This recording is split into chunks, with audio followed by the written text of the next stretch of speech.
My daughter said I should be grateful that she allowed me to sit in the audience of her wedding. This was after she humiliated me in front of everyone by asking her mom's boyfriend to walk her down the aisle. I didn't react. I just walked out and never returned. What happened next will shock you. First, let me quickly thank you for your continuous support. This means a lot to us. If you enjoy the stories we share, kindly subscribe to this channel. It will be great if you can leave a comment on which city you are watching from. We might just give you a shout out in our next story. Today's special shout out goes to Joel Ray from California. We are glad you enjoy our stories. Now let's go deeper into the story. I always believed that fatherhood, real fatherhood, was about showing up even when no one claps for you. There's no trophy for changing diapers at 2 in the morning or for holding down 2 jobs while trying to make your daughter believe the world is safe, even when yours is falling apart. My name's Raymond, but to her, I was always just dad. From the moment she was born, red-faced and hollering like she owned the hospital wing, I knew I was done for. My whole world had shrunk to 7 pounds, 4 ounces, and nothing else mattered. Not the crumbling marriage, not the bills, not even the aching exhaustion in my bones. All I wanted was to see her smile and know I gave her something better than what I'd had growing up. Her mother and I divorced when she was 10. It wasn't a clean break. How could it be when resentment had been simmering for years? We tried the whole stay friends for the kid performance, but it unraveled quicker than I could fake a smile. She got the house, I got the kid on weekends. But even then, I did more than the minimum. I didn't just do the every other weekend dance. I showed up to every parent-teacher conference, every recital, every emergency room visit. When she wanted to join the swim team, I drove 45 minutes each way before and after work just so she wouldn't miss a practice. When she wanted a dog, I made it happen, even though my apartment barely had room for me. I figured love showed up in action, not words. I figured she saw that. I really did. As she got older, she grew quieter around me. Not distant exactly, just less eager. Teenage years, I told myself. Hormones, moods, whatever. She'd always bounce back after a good meal or a dumb joke. But then her mother's boyfriend entered the picture, Richard. The man walked like he owned the damn earth. Clean shoes, smug grin, too many opinions. I watched him weasel his way into their lives like he belonged there, like I was the inconvenient relic of a past she wanted to erase. He started showing up at school events, sitting beside my ex-wife like he'd earned the right to be part of the family narrative. And the worst part? My daughter didn't push him away. She let him inch closer. I still remember the first time she called him Rick, like they were best friends. That name felt like a brick against my chest. Still, I told myself it didn't mean anything. I reminded myself that weddings are stressful and daughters get pulled in a million directions. When she announced her engagement, she did it via text. Just a grainy photo of the ring and a short "he proposed." I stared at the screen for a while, waiting for more. Maybe a "can't wait for you to walk me down the aisle," or even a simple "let's talk about the wedding." But nothing came, just silence. So, I congratulated her, told her I'd be there for anything she needed. She didn't respond for 3 days. When she finally did, it was about money. "I was wondering if you could help pay for the venue," she wrote, as if we'd just been chatting yesterday. "It's my dream place." Of course I said yes. Of course, I opened my wallet like a fool. She wanted the full fairy tale, and I was going to give it to her, even if I wasn't sure I belonged in it. I paid for the venue, the dress, the catering. I offered my home to her and her fiancé while they saved for a deposit on their own place. My lawyer drew up a basic living agreement. No rent, just respect. I didn't ask for anything else. I figured being included, being valued, would come naturally. That was my mistake. The days leading up to the wedding were strange. She barely spoke to me, always rushing off to another appointment or dress fitting. When I tried to help, she told me her mom already handled it.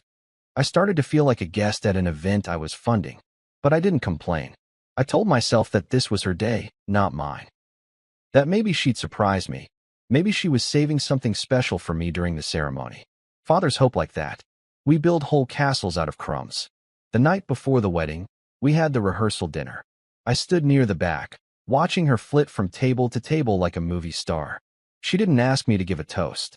She didn't even acknowledge me when her fiancé's parents spoke. I chalked it up to nerves, to busyness. After all, tomorrow was the big day. My moment would come. I woke up early that morning, pressed my suit twice, checked the mirror 6 times. I carried the handkerchief she gave me when she was 12. It had a note sewn into it. To Dad, who always caught me. I kept touching it like it was armor, like it would protect me from whatever weird energy had been building. I got to the venue early, sat where they told me to sit, waited for someone to tell me when it was time. But no one did.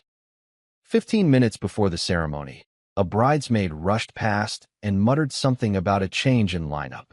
I didn't think much of it. Maybe the flower girl had a meltdown. Maybe someone switched songs. I sat, hands folded, heart pounding. Then the music started. Everyone stood. And then I saw it.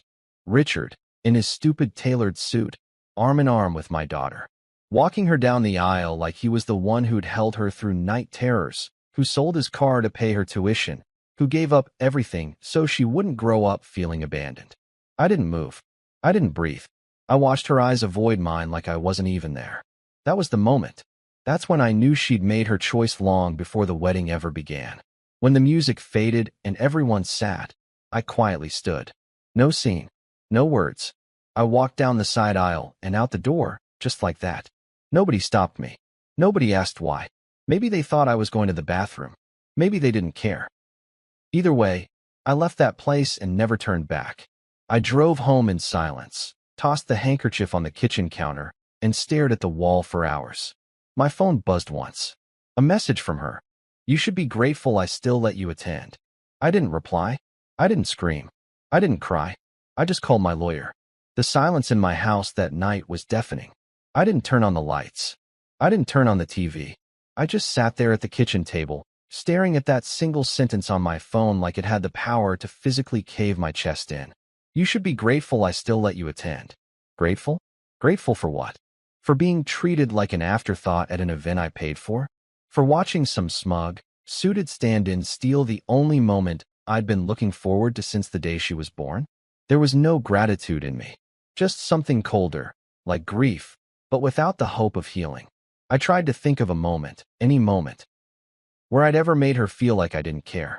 I tried to play back our years like a tape I could rewind, looking for the frame where I'd failed her so badly that she could justify this cruelty. But all I saw were sacrifices. Missed vacations, canceled dates, second jobs. Also, she could have everything she wanted. And maybe that was my mistake. Maybe in giving her everything, I accidentally taught her that I was nothing. Just a credit card with a heartbeat. A background figure. The guy who shows up when needed, disappears when not. And now, apparently, the guy who didn't deserve a walk down the aisle. At 2:37 a.m., I picked up my phone and called Mark, my attorney. He didn't answer, of course, but I left a voicemail. Hey, it's Ray. I want to move forward with the property notice. I want her and her fiancé out of the house by end of the month. Draft it up, send it over. I'm done. I hung up before I could second guess it. Before guilt had a chance to dress up like love and talk me out of protecting myself. Because that's what this was now, not punishment, but preservation. I wasn't doing this to be cruel. I was doing this because I'd finally realized how little I meant to her. And if that's how she saw me, then she had no business living in anything I built. By sunrise, I'd packed a small box with her mail, a few documents she left on my desk, and the house keys she always forgot to return. I placed them gently in a bag, not because I cared anymore, but because spite isn't in my nature. I didn't want to damage anything, just deliver the message. It wasn't about hurting her. It was about refusing to be hurt any longer. At 9:12 a.m., Mark sent the final version of the notice. Legal, binding, cold, the way it needed to be. I printed 2 copies, one to tape to the bedroom door, the other to hand deliver. I drove to the house she'd been living in rent-free for the last 11 months. The one I bought when the market was high, fixed up with my own hands, and offered without condition. I parked in the driveway, let myself in, and left the notice on the kitchen counter. No theatrics, no note, just the paperwork and the keys. I was gone before she even got back from her post-wedding brunch. I imagine she came home still glowing from the afterglow of her big day, clinking mimosas, showing off rings, basking in the applause. And then she saw it. The envelope. My handwriting. The truth inside. My phone rang within 30 minutes. Dad. Her voice cracked like she wasn't sure if she was allowed to call me that anymore. What is this? What? Why are you doing this? I didn't answer right away. I let the silence stretch long enough to feel uncomfortable. Long enough for her to realize this wasn't a bluff. You made your choice, I said finally. Calm. Measured. Now I'm making mine. But I didn't mean for it to be like that, she stammered. I was just trying to make everyone happy. Rick's been there too, and Mom said. I cut her off. I don't care what your mother said. I don't care what Rick did. This was my role. You knew it. You stripped it away in front of everyone. And then you had the audacity to tell me I should be grateful? Grateful for being embarrassed. It wasn't like that, she said, but her voice was already breaking. Then explain it to me, I said. Explain how the man who raised you, who paid for every part of that wedding, who never missed a single milestone. You explain how that man became a seat filler. She didn't answer, just silence. I could hear her breathing, maybe crying, but I didn't feel moved.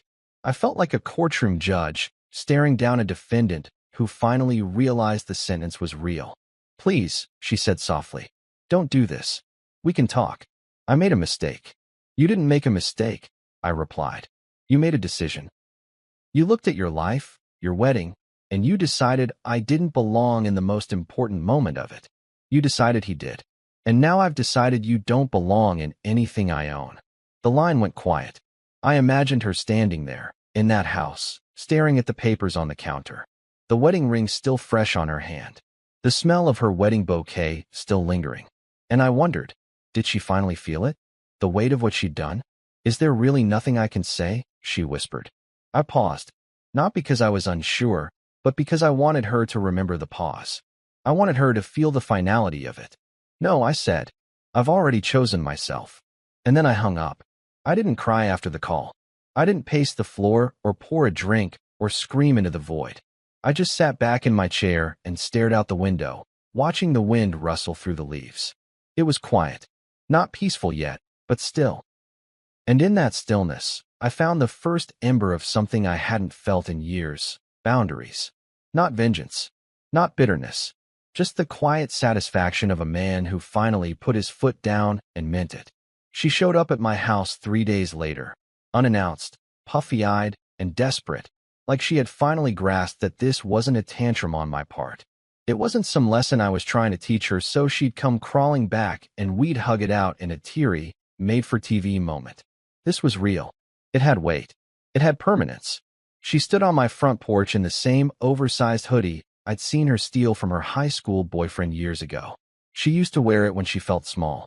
I watched from the living room window for a long moment before I opened the door, not out of compassion, but because I needed her to see what boundaries looked like when they were held up by something firmer than guilt. She didn't say anything at first. Her hands were tucked into her sleeves, eyes bloodshot, mascara smudged beneath them like bruises. I wondered if she expected me to yell, or fall apart, or pull her into a hug like I always used to. But I just stood there in the doorway. Still. Steady. She broke first. Dad, please, she said, her voice barely above a whisper. Can I just come in? No, I said plainly, stepping outside and closing the door behind me. We're not doing this inside my home. She blinked at me like she didn't recognize the man in front of her. Like she expected some version of the pushover dad who always caved, always forgave before the apology was even finished forming. But that man was gone. Buried somewhere between the ceremony she excluded me from and the smug little text she sent afterward. She shifted uncomfortably on the porch step, like she was realizing this wasn't going to go the way she planned. I didn't mean for it to get this bad, she said. I was just overwhelmed with everything. Mom kept saying how much Rick meant to her and how it would mean so much if he walked me down too. I thought you'd understand. I scoffed. Not loud, not cruel, just a small, bitter breath that left my lungs before I could stop it. So I was supposed to understand being erased? I asked. Understand watching another man do what I'd dreamed of since you were in pigtails? Understand you letting him take that walk with you while I sat in a folding chair, wondering if you even remembered I existed? She opened her mouth, but I held up a hand to stop her. No, don't spin it. Don't say it wasn't about that. You knew exactly what it would look like. You knew what it would feel like.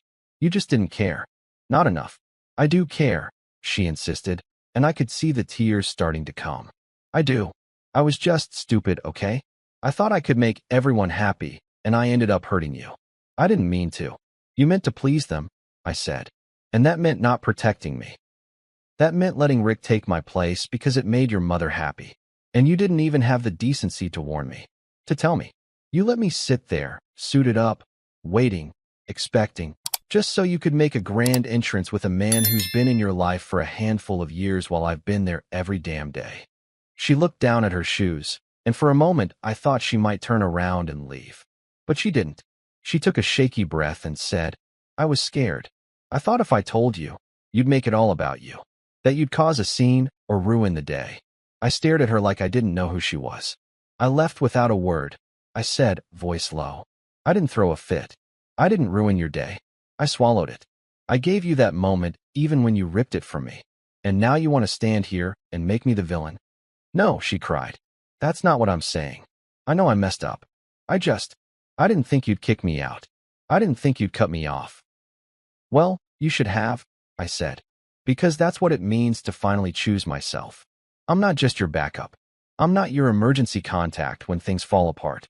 I'm not the bank you call when you've burned every other bridge. I'm your father. And if you can't respect that role, then you don't get access to the man who earned it. She broke down at that, hands over her face, sobbing quietly into her palms like she was mourning something she thought would always be hers. My forgiveness, my safety, my love without limits. And maybe, for a time, it had been. But love without boundaries stops being love and starts being a cage. I wasn't living in that cage anymore. Not for her. Not for anyone. A car pulled up down the street, and I recognized the driver, my neighbor, Tina, slowing down just enough to watch the scene on my porch unfold. I wondered how many others had heard about the fallout. How many knew what she did. How many thought I was overreacting. But I didn't care. Let them gossip. Let them whisper. I'd lived a life being seen as the reasonable one, the calm one, the one who kept it all together for the sake of everyone else. Now they could see me as the man who finally said enough. You're really not going to change your mind? She asked between breaths. You're really just done? I'm not punishing you, I said. I'm protecting myself. That's not the same thing. And then, I opened the door behind me, stepped back inside, closed it gently. She stood there for a minute, maybe two. Then she left. Inside the house, it was quiet again. And it should have hurt more. It should have felt like a death. But it didn't. It felt like space. It felt like healing. Like closing a wound I didn't realize had been bleeding for years. By the end of the week, the whispers had turned into full-blown echoes. It started with a few sideways glances at the grocery store, the kind that trail behind you like perfume after you've passed. Then came the questions, disguised as small talk, from the neighbors. Hey, Ray heard some things. Everything okay with the family? I'd nod, give a tight-lipped smile, and say, just setting some boundaries. They'd chuckle like it was a joke, but I didn't. There wasn't anything funny about finally drawing a line in the sand after being buried beneath it for years. What surprised me most wasn't that people were talking, but that she was the one doing the talking. I'd underestimated how quickly she'd spin her version of the story. She painted herself as the daughter of a bitter, controlling father who bailed on her wedding and kicked her out for no reason. I saw it all unfold in real time, thanks to a mutual friend who forwarded me her Instagram story. White text on a pink background. Family isn't always blood. Sometimes it's who shows up for you, not who walks away. That was her version of accountability, a pastel-colored Hallmark, quote, dressed up as wisdom. The comments were worse. Her friends, her mother's circle, even some of our extended family chimed in with crying emojis and "you deserve better," babe replies. It was like watching a slow-motion car wreck where the driver keeps waving like everything's fine. I didn't respond. Not online. Not publicly. Not even when my cousin Michelle posted a thinly veiled dig about parents who think money equals love. I just sat with it. Because here's the thing about truth, it doesn't panic. It doesn't need to shout. It just waits. And eventually, it finds ears ready to hear it. Still, I won't lie. It stung. It stung in that way only family betrayal can. I wasn't just being painted as the villain. I was being erased. And not by strangers, but by the very people who used to sit at my kitchen table, laughing over pot roast and asking for seconds. It made me question everything, my parenting, my presence, even my past sacrifices. Was I really that hard to love? Or was I just easy to take for granted until I stopped showing up the way they wanted? My sister, Elaine, called me one evening, furious. "Ray, what the hell is going on?" she asked, skipping the pleasantries. "Why is your daughter saying you threw her out after the wedding?" I sighed, leaning back in my chair. "Because I did," I said simply. "She humiliated me. She gave my moment to someone else and told me I should be grateful. So, I made sure she understood I wasn't just a wallet with a last name." "She's your daughter," Elaine snapped. "People make mistakes. You don't cut them off for it." "This wasn't a mistake," I said, keeping my tone level. "It was a decision. She knew what she was doing. And now she knows what it costs." "She's saying you're going to disown her, completely. No second chances. No forgiveness. Is that true?" There was a long pause before I answered. I could hear the TV in the background on her end, the faint hum of some sitcom laugh track. It felt like the whole world was trying to laugh through something serious. "Yes," I said. "It's true." The silence that followed wasn't surprise, it was disappointment. And that's when I realized Elaine didn't actually want the truth. She wanted the old version of me, the one who swallowed hurt and called it love, the one who could be counted on to clean up everyone else's mess. But that man didn't live here anymore. I'd buried him the night of the wedding, along with every unspoken resentment that had been weighing down my heart like sandbags tied to a drowning man. The next blow came from my ex-wife. She left a voicemail. I didn't answer, it went straight to the archive. But I listened to it, just once. Her voice was sharp, smug, and unmistakably proud. "You're really punishing your own daughter because of your bruised ego," she said. "You're just proving to her why Rick was the better choice. He doesn't walk out on people. He doesn't hold grudges like a child." I laughed, actually laughed, as I deleted the message. Rick, the savior. Rick, the replacement. She'd always had a knack for gaslighting reality into something more convenient. She couldn't handle the idea that her choices and their consequences had finally hit a wall they couldn't smooth talk over. For years, she used my love for our daughter as a shield against any real accountability. But I wasn't shielding anyone anymore. A few days later, James came by. My closest friend, my fishing buddy, the guy who knew every detail of my divorce and every tear I tried not to shed when I first became a part-time dad. He stood in my living room, arms crossed, looking at me like he didn't quite recognize me. "Ray," he said slowly, "are you sure about this?" "I mean, really sure." I nodded. "Yeah, I'm sure." He scratched the back of his neck. "I get it. Believe me, if my kid pulled that crap, I'd lose it too. But cutting her off like this? Kicking her out? You're not afraid it's too far?" "I was afraid of being walked over," I said. "For years. I let them all take pieces of me because I thought that's what love meant. But I don't have to live like that anymore. I don't have to prove my worth to someone who treats me like an option." James sat with that for a moment. He didn't argue, didn't push, just nodded, slowly. "I don't know if I could have done it," he said finally. "But maybe that's the point. Maybe I should have." That night, I sat alone on the back porch, listening to the cicadas hum and watching the stars press through the dark sky. I felt the ache. Don't let anyone tell you that choosing yourself doesn't come with pain. It does. It tears. It haunts. But it also frees. I wasn't proud of how it turned out.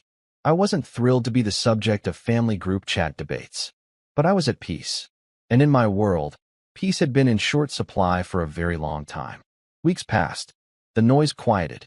No more cryptic posts. No more accusatory voicemails. Just silence, thick and unforgiving. The kind that fills a house, seeps into your coffee, and sits in the passenger seat like an unwanted ghost. At first, I welcomed it. I reveled in the quiet like it was something sacred. No knocks on my door, no texts to fix someone else's crisis, no reminders that I was only valuable when I was useful. For the first time in years, my life felt like mine. And yet, even in that hard-earned peace, I couldn't stop the ache that lived just beneath it. There's a unique kind of mourning when the person you've lost is still alive. When they're out there, breathing, laughing, living. And yet, They're no longer yours in the way they used to be. Every once in a while, I'd find myself walking past her old room and catching my breath, half expecting to see her lying across the bed scrolling through her phone or raiding the fridge at midnight and pretending it was just one slice of leftover pizza. Those memories weren't ghosts. They were worse. They were reminders of a life I'd poured everything into, only to watch it be handed over to a man who showed up halfway through the story and got the final chapter. The letter came on a Tuesday. No envelope. Just a folded piece of notebook paper tucked under my front door mat like she was ashamed to leave it in the mailbox. I nearly stepped over it without noticing, and maybe I should have. But curiosity is cruel, and grief is worse. I opened it at the kitchen table, the same spot where I used to help her with homework and talk her through boy problems and laugh about dumb memes she insisted I wouldn't understand. The handwriting was hers. Slanted, hurried, ink smudged in spots like she'd rewritten it more than once. Dad, I know you don't want to hear from me, and maybe you won't even finish reading this. But I had to try. I was wrong. About all of it. About the wedding. About Rick. About what I let Mom talk me into. I thought I was being fair. I thought I was balancing everyone's feelings. But the truth is, I let you down. I took the one thing you were supposed to have, and I gave it away like it didn't mean anything. I don't know why I did that. Maybe part of me was trying to keep the peace. Maybe part of me was just angry. But none of it justifies what I did to you. You didn't deserve that. You've always been there. You've always shown up. And I repaid that by making you feel disposable. I see it now. And I'm so sorry. She went on, apologizing for specifics. The text. The way she let people pile on without correcting them. The things she said to others about me when she knew better. She didn't ask to move back in. She didn't ask for money. She just asked for the possibility of forgiveness. Not now. Not even soon. Just someday. I folded the letter neatly and placed it in the drawer beside the salt shaker. I didn't rip it up. I didn't throw it out. But I didn't write back either. Because while part of me was moved, cracked open by her words, another part remembered the moment I stood in that church and watched her walk past me like I was invisible. And that part of me was louder. Louder than grief. Louder than love. Louder than apologies too late. A week later, her husband reached out. We hadn't spoken since the wedding, and even then, it was mostly pleasantries and thank yous for my financial support. This time, he sent an email.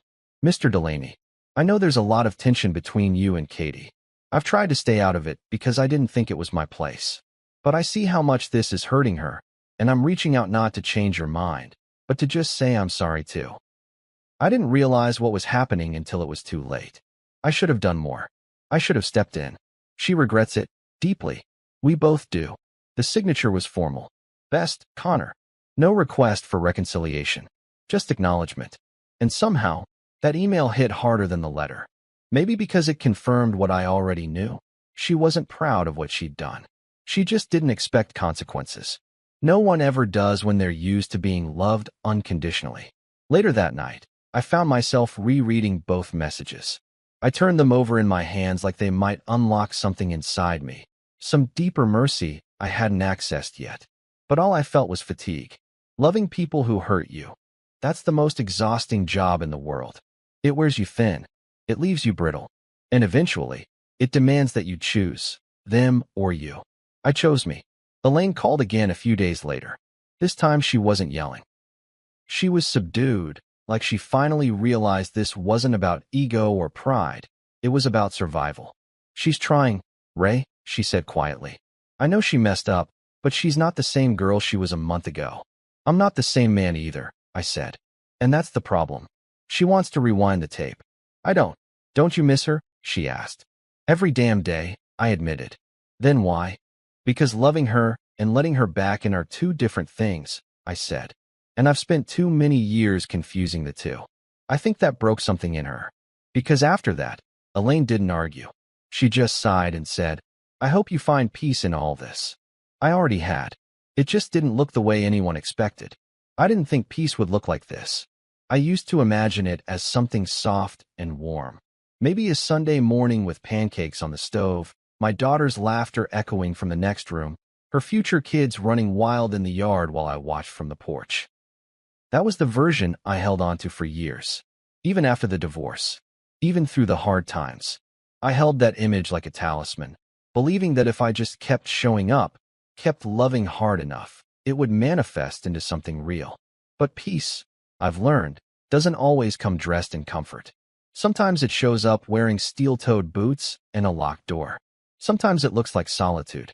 The quiet now isn't hollow, it's clean. My house stays just the way I left it. No slamming doors. No tension lingering in the air. Just the sound of the wind through the trees and the occasional creak of floorboards that remind me I'm still here. There are no more negotiations, no walking on eggshells to keep the peace between people who weaponize your love against you. I go to bed without replaying every conversation, without wondering what version of me they're discussing in private, without mourning the man I had to shrink into to keep the family machine running. I still think about her. Of course I do. That doesn't switch off just because I made a decision. She's still my daughter in blood, if not in bond. I wonder if she still cries when she drives past the house. If she rereads my text the way I reread hers. If she regrets it more now that the wedding photos have aged and the applause has faded. I wonder if Rick still wears that smug grin, or if he's finally started to understand the damage he helped engineer. But mostly, I wonder how long it'll take before she realizes I didn't stop loving her. I just started loving me more. There's a photo of us in my study. She's 7, missing her 2 front teeth, wearing a Little League uniform that hung too big on her shoulders. I'm kneeling beside her, arms slung around her like the world couldn't touch us. And back then, it couldn't. She used to beg me to come to every game, and I never missed one.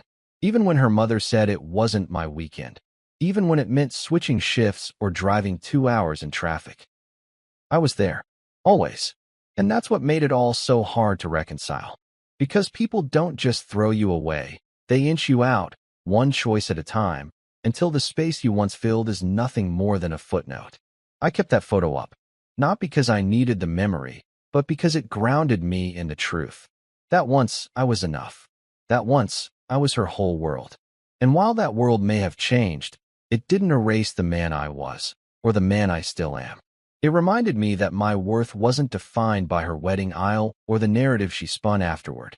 It lived in the quiet moments, the daily choices, the decades of effort that no one but me and that photo will ever fully understand. Last week, I saw her at the grocery store. It was unexpected, jarring in that way time bends when you see someone who used to be a part of your everyday. She was pushing a cart filled with produce and baby formula. Pregnant, visibly. A small bump beneath her sweater, her hand resting instinctively on her belly. She caught my eye from across the aisle, froze for a second, then offered a cautious, almost reverent nod. I nodded back, but didn't smile. I didn't walk over. I didn't ask about the baby, or the nursery, or the future she used to dream about in my passenger seat on long drives home from school. She didn't come closer either. We passed each other in silence, like two people who used to be something sacred and were now strangers with shared memories. She didn't try to stop me. She didn't cry. She just watched me walk away. This time, not from a church, not from a seat I was denied, but from a life I had chosen to release. Afterward, I sat in the car for a while, hands resting on the wheel, that familiar ache blooming quietly in my chest. Not regret, not sadness, just weight. The weight of knowing what I'd given up and what I'd gained in return. I'd lost a daughter, but I'd gained something else.